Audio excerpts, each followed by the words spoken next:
Bienvenue sur cette première vidéo d'un nouveau format qu'on lance aujourd'hui sur la chaîne, l'audit de portefeuille SteadyLads.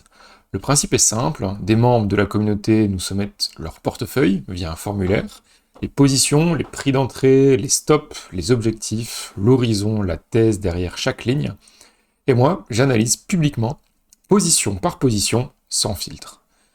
Ce que ce format n'est pas, ce n'est pas un conseil en investissement, ce n'est pas une validation de portefeuille, et c'est certainement pas une liste de courses.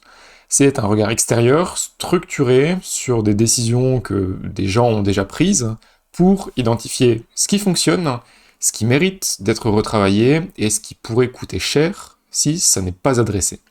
L'idée, c'est que vous puissiez vous reconnaître dans certaines situations, parce que les erreurs qu'on va voir, le manque de stop-loss, les thèses floues, les entrées sur des points hauts, l'exposition mal calibrée, ce sont des erreurs que la quasi-totalité des investisseurs crypto font à un moment ou l'autre, moi le premier par le passé.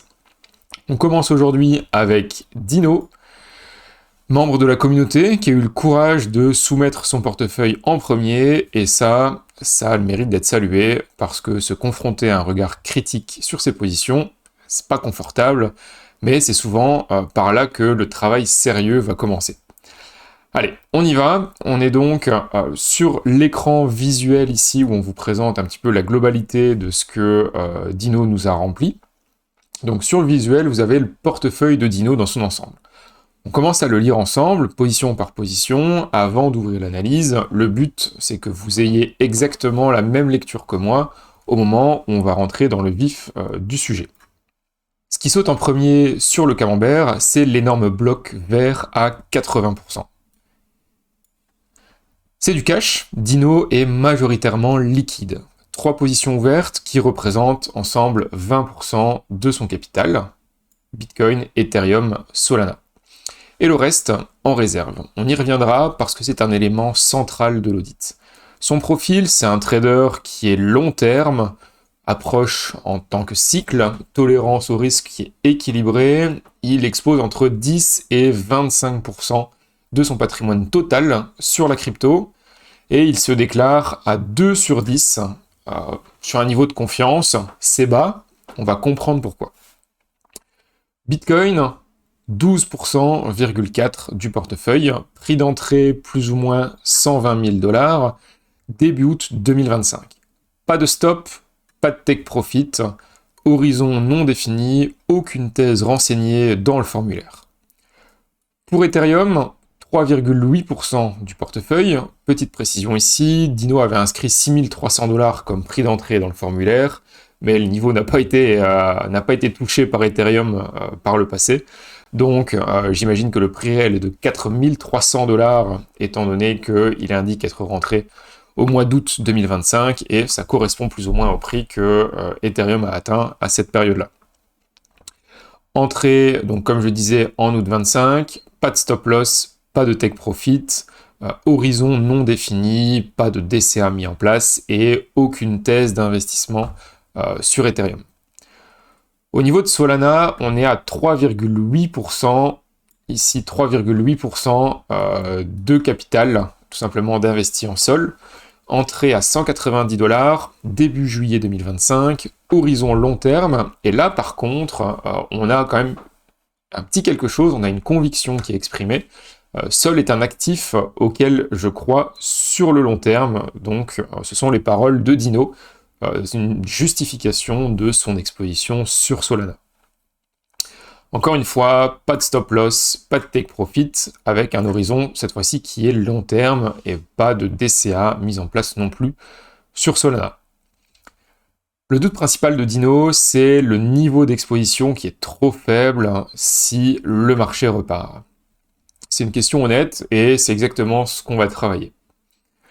On va maintenant passer à la deuxième partie, qui est l'audit en tant que tel du portefeuille. Maintenant, on a vu les différents éléments qui avaient été soumis sur le formulaire. Maintenant, rentrons directement dans le vif du sujet. On va commencer par ce qui est en réalité le point fort de ce portefeuille, les 80% en cash, avant de parler de ce qui manque. 80% cash, dans le contexte de marché qu'on connaît actuellement, avec un Bitcoin qui est en marché baissier depuis plusieurs mois, un S&P 500, donc les actifs américains, qui est en grosse correction également, bon, qui rebondit depuis quelques temps, mais qui a connu une belle correction, l'or qui est au plus haut, le pétrole qui est au plus haut également. On est sur une phase de marché qui n'est pas spécialement très haussière sur les actifs à risque. Donc, avoir 80% de son patrimoine, enfin de son capital en tout cas investi crypto en cash, c'est pas un problème. Le problème, c'est de ne pas avoir de plan pour le déployer. Est-ce que ces 80% ont des niveaux d'entrée définis sur le marché, à la baisse ou à la hausse, ou est-ce que c'est des montants par tranche, des conditions de déclenchement? Probablement pas, puisque ça n'apparaît nulle part dans la soumission, et c'est là que le cash passe d'un atout stratégique à une source d'inconfort. Parce qu'on se retrouve à regarder les marchés en se demandant « est-ce que je rentre maintenant ou j'attends encore ?», sans jamais avoir de réponse claire. Verdict, la position cash, elle est pertinente dans ce contexte. L'enjeu, c'est de lui donner un cadre avant d'agir. On va maintenant passer sur la deuxième remarque, qui est l'absence de stop loss et de take profit sur les trois positions, on s'en souvient ici. Donc sur les trois positions vertes, il n'y a ni niveau d'invalidation, ni objectif de sortie formalisé, c'est 0. Pour quelqu'un qui se définit comme trader et qui déclare utiliser l'analyse technique, c'est un peu incohérent. L'analyse technique sans niveau de sortie, c'est un peu regarder un graphique pour constater des choses sans forcément en tirer d'actions concrètes. Je veux être précis sur ce que j'entends par là. Un stop loss, ça signifie pas sortir à la première bougie rouge. Ça signifie avoir identifié le niveau à partir duquel le scénario de départ n'est plus invalidé. Et un take profit, ça signifie pas sortir sur la première hausse que le marché va connaître.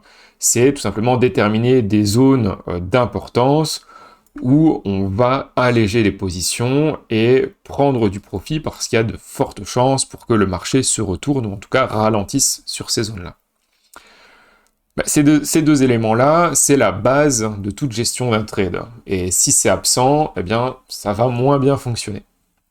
Dans un marché qui est sous pression, l'absence de ces deux points, ça laisse les décisions à la charge de l'émotion du moment, et en général, c'est jamais bon. Donc ça, c'est vraiment un point urgent à corriger sur ce portefeuille Dino. Troisième remarque que j'aurais, c'est les entrées dans les zones hautes du cycle précédent. Donc ici, on est donc sur TradingView avec, j'ai mis la liste Bitcoin, Ethereum, Solana, donc les trois actifs que tu as actuellement en portefeuille, et on va mettre les entrées en contexte. Donc Bitcoin, 120 000 $ ici au mois d'août 2025.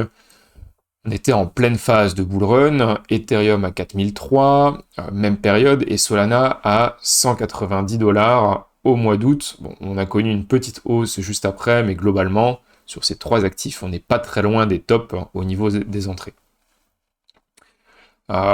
C'est un marché qui a retracé entre la période d'entrée et la période actuelle, donc ça fait pas plaisir à voir quand on se dit qu'on est rentré par exemple sur Ether à 4300 $, et qu'on le voit maintenant à 2250. Donc ça peut être compliqué.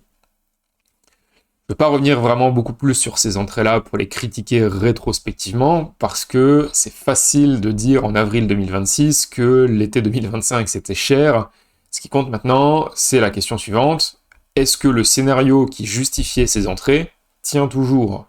Et pour y répondre, il faut une thèse, ce qu'on va voir dans la remarque suivante. Ici, le problème, donc, c'est que les entrées prises sur des points hauts, dans un marché qui a depuis corrigé, c'est pas irrémédiable, mais ça demande de la clarté sur la suite. On passe donc à la remarque juste après, c'est l'absence de thèse sur Bitcoin et Ethereum. Pour cela, on va revenir sur ce visuel-ci. Donc, sur le formulaire, la section thèse pour Bitcoin, elle est vide.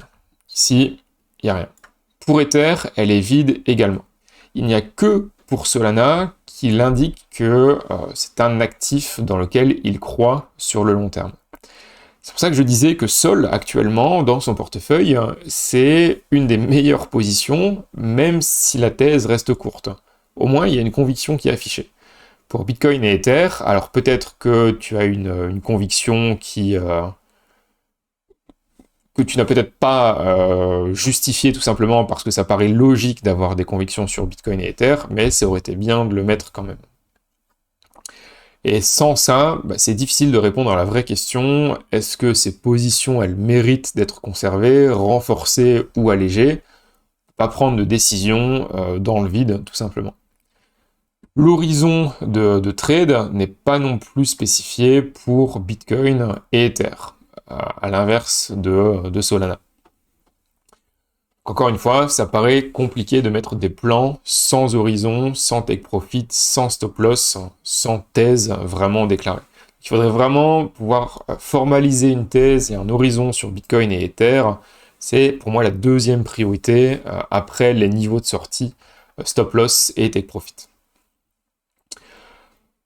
Une dernière remarque, entre guillemets, c'est le doute d'exposition qui mérite une réponse un peu plus structurée. Le doute principal de Dino, c'est le niveau d'exposition est trop faible si le marché repart. C'est une préoccupation qui est légitime. Personne n'aime rester avec 80% de cash sur le côté pendant un mouvement haussier. Et dans un marché qui est cyclique, la gestion du timing de déploiement, elle est réellement centrale. Mais je veux soulever une distinction qui va être importante pour ces 80% de cash ici, qui sont quand même la grande majorité du portefeuille.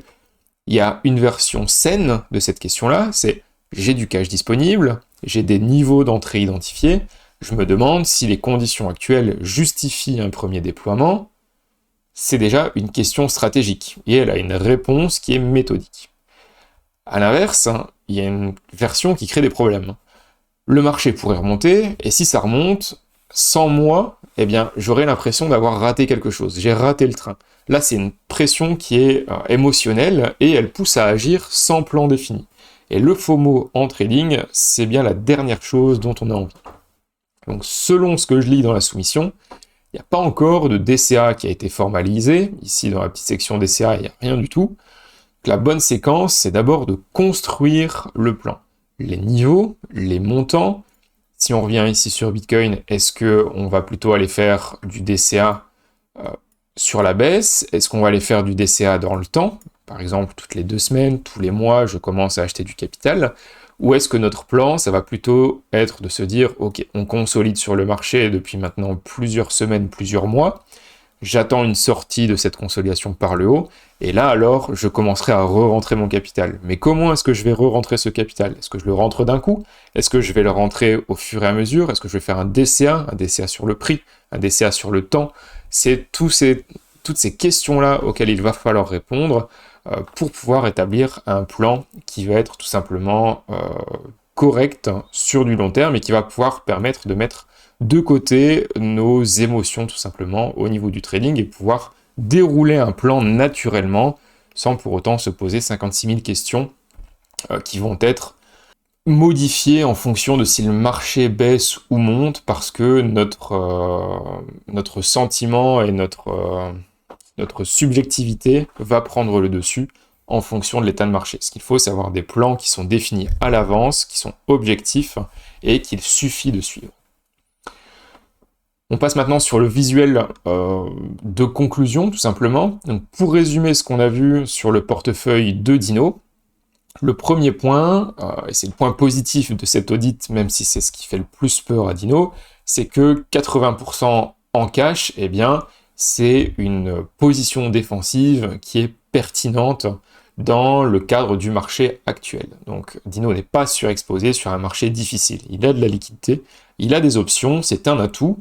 Maintenant, il faut pouvoir lui donner un cadre. Deuxième point, aucun stop, aucun take profit.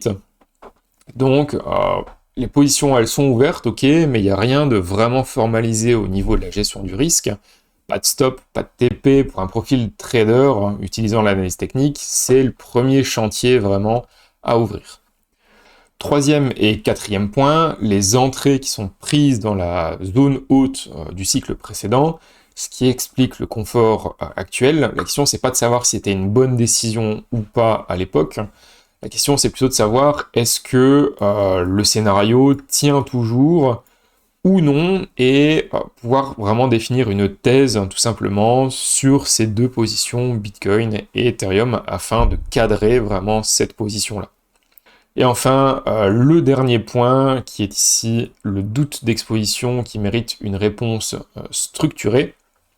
C'est une question qui est légitime, mais elle ne peut recevoir une bonne réponse que si elle s'appuie sur un plan, par exemple de DCA, qui est structuré. Sans ce plan, la décision, elle sera prise sous pression, et les décisions prises sous pression, je le disais juste avant, elles ont rarement une bonne espérance de réussite. Note globale, on donne 4 sur 10, elle reflète l'état actuel de la structuration du portefeuille, pas de la qualité des actifs choisis, ni la pertinence de la position globale. Les bases pour travailler, elles sont là, il s'agit maintenant de les formaliser. Donc je te donnerai 4 recommandations directement d'Ino. Tout d'abord, définir un niveau d'invalidation pour chaque position ouverte, pas pour sortir au premier signe de faiblesse, mais pour avoir vraiment un cadre clair si le scénario ne tient plus. Le deuxième, c'est d'écrire une thèse et un horizon pour Bitcoin et pour Ethereum. Quelques phrases suffisent, mais au moins comme ça tu as un cadre qui encadre tout simplement tes positions Bitcoin et Ether. Avant-dernier point, c'est de vraiment construire un plan de déploiement du cash. C'est pas de te dire, ok, j'attends de voir ce que le marché va faire, mais plutôt de savoir ce que tu vas faire si le marché suit tel ou tel chemin. Ça recoupe un petit peu avec le dernier point. Donc le but, ça va vraiment être d'avoir un plan de réinvestissement de ton capital sur le marché en cas de remontée haussière du marché, ou tout simplement en cas de baisse, où là tu pourras te dire, ok, le marché reprend sa baisse, est-ce que je décide de démarrer un DCA, et là j'accumule sur des prix qui commencent à être vachement intéressants maintenant, ou est-ce que je me dis, ok, je garde mon cash, et tant que ça descend, je reste en cash, c'est tout du bonus pour moi. Donc voilà un petit peu pour l'analyse globale, l'audit du portefeuille de Dino. Dino, merci à toi, je sais que tu es un membre qui participe énormément sur SteadyLads. J'espère que ça te fait plaisir d'être le premier à avoir l'audit de ton portefeuille.